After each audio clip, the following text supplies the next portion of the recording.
What is the future of energy? That's a really good question. Electric cars, they've become almost commonplace. But what about storing energy in hydrogen? In a hydrogen car like this one?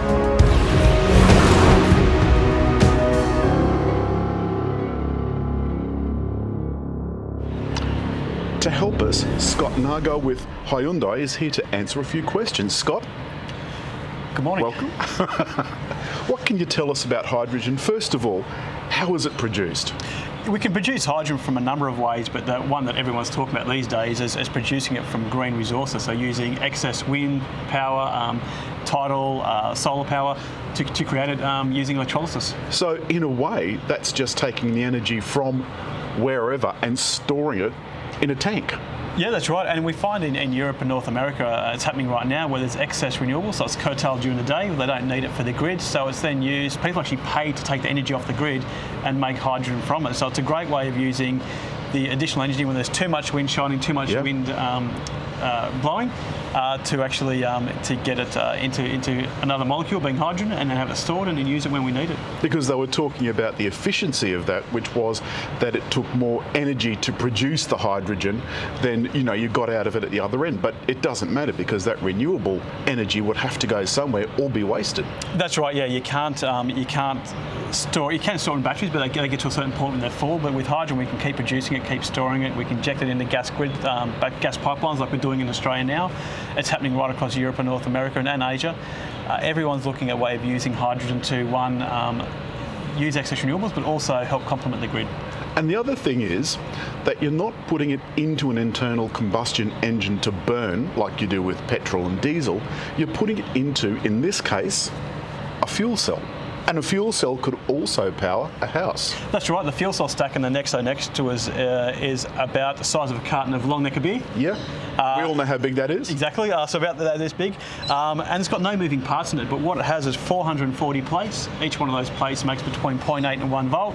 So under acceleration, you've got 440 volts coming out and going into an inverter, into an electric motor, just like an electric car. It's an electric car, we're just storing energy with hydrogen. Brilliant. And then going from there. So it's really a way of, so cars we use 1 stack, in a truck we use 3 stacks. It's like plugging Lego together. You put these cartons of box size of beer together and you're creating more energy to power larger mass. And they store it in tanks. Tell me about the tanks. Yeah, the tanks are quite thick. They're an inch thick of not the carbon fibre. Not the coffee. The tank. So this is a tank. They call it a Type 4 tank. So it's a plastic-lined carbon fibre tank.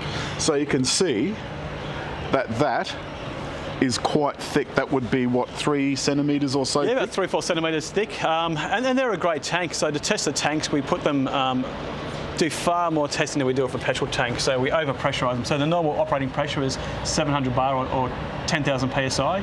We over-pressurise them to 20,000 psi. Then we pulse test them.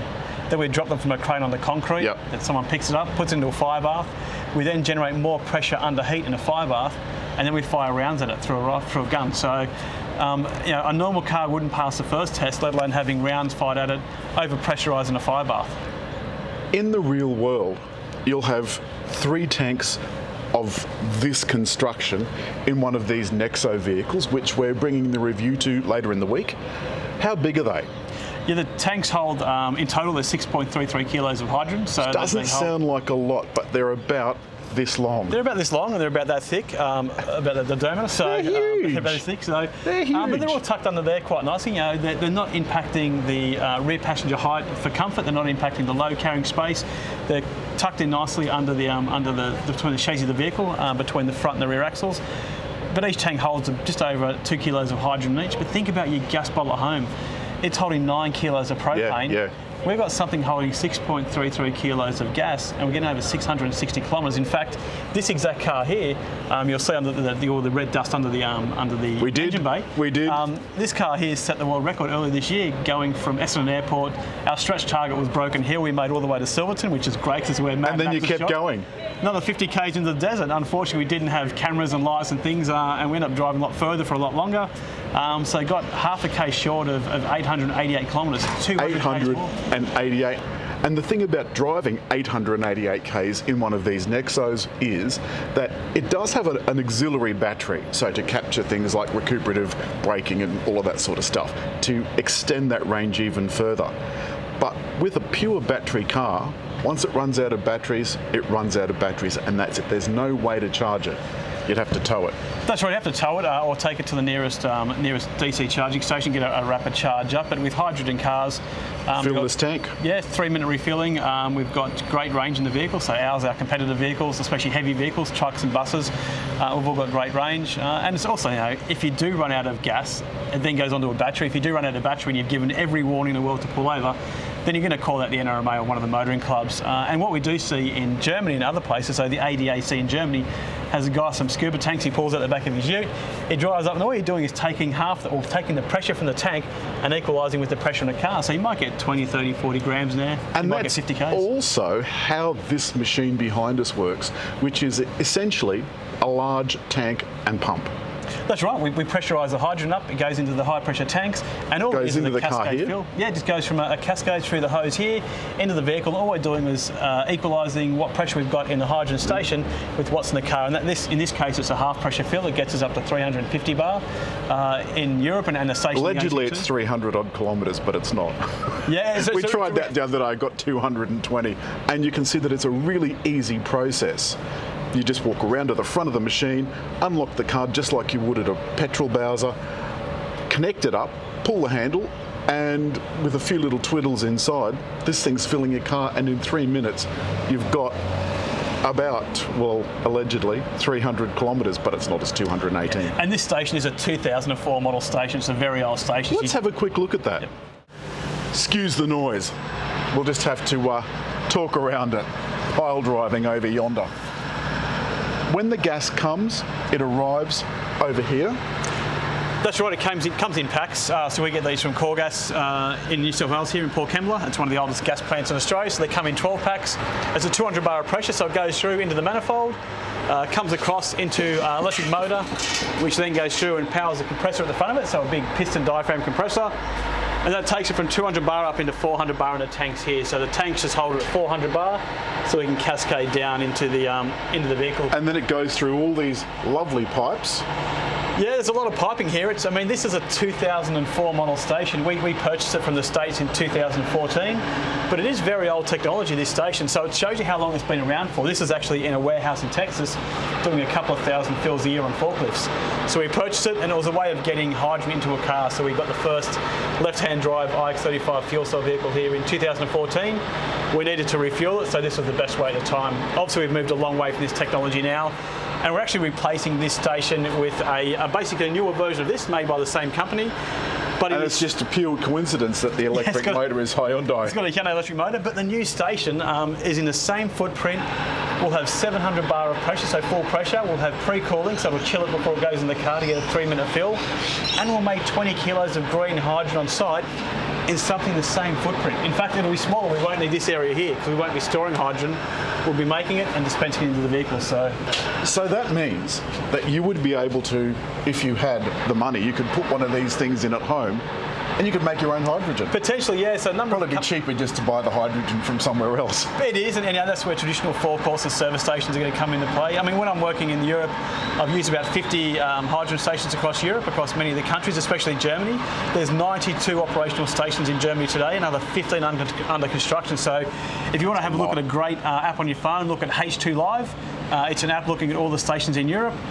Zoom into Germany and you'll see what's happening. So you'll see who operates it, how they take payments, when it's operational, how much hydrogen was filled up last, what program funded that station, and a map to get there from where your current location is. So it's a great system. Extraordinary. We get asked about leaks a lot. People get concerned about leaks because of explosions and so forth. But hydrogen is 7 times lighter than air. Actually, 14 times lighter. 14 times lighter than air. So there when you it got it wrong. So if it escapes from one of the swage locks connections here or anywhere here on the hydrogen station, it's rising at 14 times, or it's 14 times lighter than air. So it's 80 kilometres an hour. It's actually going up, and this is why the roof's perforated. If it escapes, it's going up and dispensing very quickly. When we've had a leak here, actually this valve here has actually had a leak. I could get a sensor and actually pick up the leak right at the connection here. Actually, it comes out of the little hole here when there's a leak. But as soon as I got within an inch, half an inch above it, the sensor couldn't even pick it up. The dispersion rate of hydrogen is so wide, and it disperses with the air so quickly that it actually loses all its volatility very quickly. And the same would go with cars. Same with cars. Yeah. We've got sensors in the cars. The tanks have sensors under the car and inside the vehicle. If it picks up a whiff of hydrogen anywhere, or it thinks there's a leak because of everything's monitored in the vehicle, it'll shut the system down and run on the battery. Here is one here. Yeah, this is the tank out of the previous generation, the iX35 fuel cell vehicle, but it's basically the size of the hydrogen tanks we've got in the car today, so it gives you an idea of what they look like. That inch thick of carbon fibre. The regulators will be on the ends, but they're very, very strong. And what did we say this weighs? 38 kilos. 38 kilos a tank. Holy moly. And this is an EV charging station for home? Yeah, so this is an EV charging station for home. It's an AC station, so that's the plug for the car for AC charging. So you'd find that on your wall of your garage or in your apartment. Ioniq 5 review to follow next week. Nice segue. Here we have it. So walk me through this. This is the fuel cell, I assume. Yeah, so this is the fuel cell. This is all Horizon educational equipment. So this is a fuel cell. That's actually producing hydrogen. Yes, that can produce hydrogen. So that's a fuel cell as well. And there's basically one inside the device here. So what I do is I put the canister into the device here. My solar panel is connected up. I put water in the top. We'd make hydrogen. I then put the container into this device here, and there's a little fuel cell in here, and I can use it to power mobile phones or charge things or operate things when I don't have batteries around, or I'm camping for a prolonged period of time, or the military use this. And how many charges would you get out of that? 2, 3? 4 or 5. Yeah, it's actually holding 10 kilos. So 10 litres of hydrogen at 30 bars. So there's 10 litres of hydrogen in a nickel metal. No. Yeah, so and that's the size of a battery, look. Yes, it's a bit heavy. It's heavy, but it's actually got like a metal inside that actually absorbs and sucks in the hydrogen. So there's so much in there. This thing takes the hydrogen produced over yonder. Yep. Puts it into there. 10 litres, that's 10 Coke bottles. Yep. Into that small device. Into that. Yep. Then that goes into this. And then it converts this power from 10 litres. gas. Yep. Powers the device. to something that can go into your mobile phone. Yep. And what we're doing here is exactly the reverse of what happens in the car. So now we're using water and renewable energy to make hydrogen. In the vehicle, we're taking the hydrogen and we're splitting it back out. So in a hydrogen fuel cell, just happen to have one that I've prepared earlier. So this is quite an old hydrogen stack. They're actually not made of carbon anymore. They're made of aluminium, stainless steel. So that's one incredibly light. So in a fuel cell, there's 440 of those, and they make the power to just extraordinary. Motor. So what we're doing here is using energy and water, renewable energy and water, to make the hydrogen in a vehicle. We're actually doing the reverse. We're taking the hydrogen and making energy to power the vehicle. The byproducts, energy and water. So exactly the reverse of what we do to make it. You raise an interesting point. The only thing that comes out of the alleged tailpipe of the NEXO is water. Is water and purified air. So we take out 99.9% of all the fine particulate matter. So the dash will actually show you, and the NEXO downstairs has got on the dash now, it'll show you how much air you purified. So that means that the car is actually good for the environment. The car is actually better for the environment. It's actually a net positive because it's actually scrubbing the air clean the more you drive.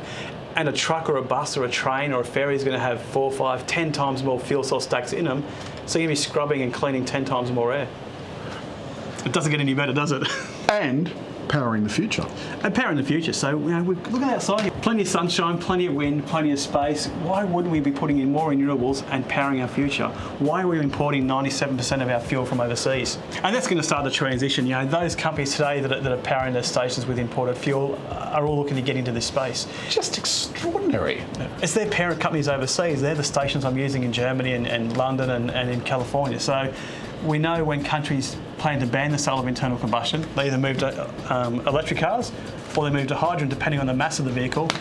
But theoretically, you could power a charging station from hydrogen. Yeah, you can. If you wanted to power those old-fashioned, electric cars. We'll use stationary fuel cells to power houses and cities. Extraordinary.